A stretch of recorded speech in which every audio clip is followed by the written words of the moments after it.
Bernard Lambert is a dapper gentleman, I'm here to see Dr. Weingarten. a style you can't help noticing. But what you don't see, It started 16 years ago. a constant source of agony, and he's just in his 40s now. There are times where I can wake up and I can have swollen ankles and feet. His chronic wounds have him at Dr. Michael Weingarten's office every week or so for cleaning. We have some topical lidocaine, it numbs the wound up, and then we actually debride it with a scalpel blade. I've had various surgeries and skin grafts to help with the healing in hopes of one day having them closed. That day of healing now may be much closer for Bernard and millions more just like him, thanks to this odd-looking prototype of a wound healing device using ultrasound. Yep, and it is on. It's actually a transducer that emanates sound waves, low frequency, low intensity, and that affects, we think, the cellular membrane so that it stimulates the cells to heal. They made it work, according to the medical director of Drexel's comprehensive wound healing program. Says they were able to speed up healing by at least 6 weeks.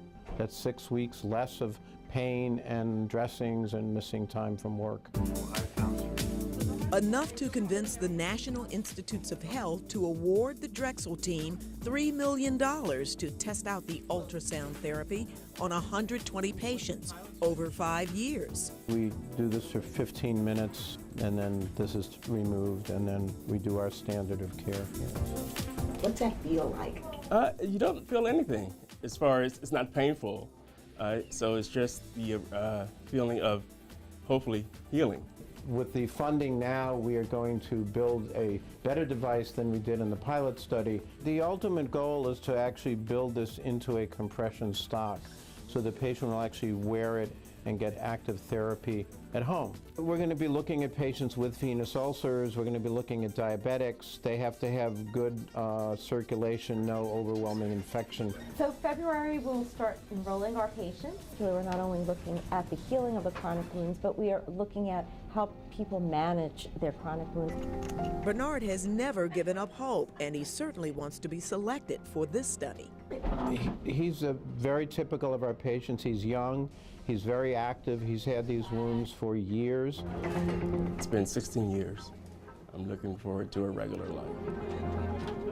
Bernard says he's already participated in a number of research studies, and he's willing to keep on trying if it leads to healing and to helping others understand just what somebody you may know could be going through. Joyce Evans, Fox 29 News.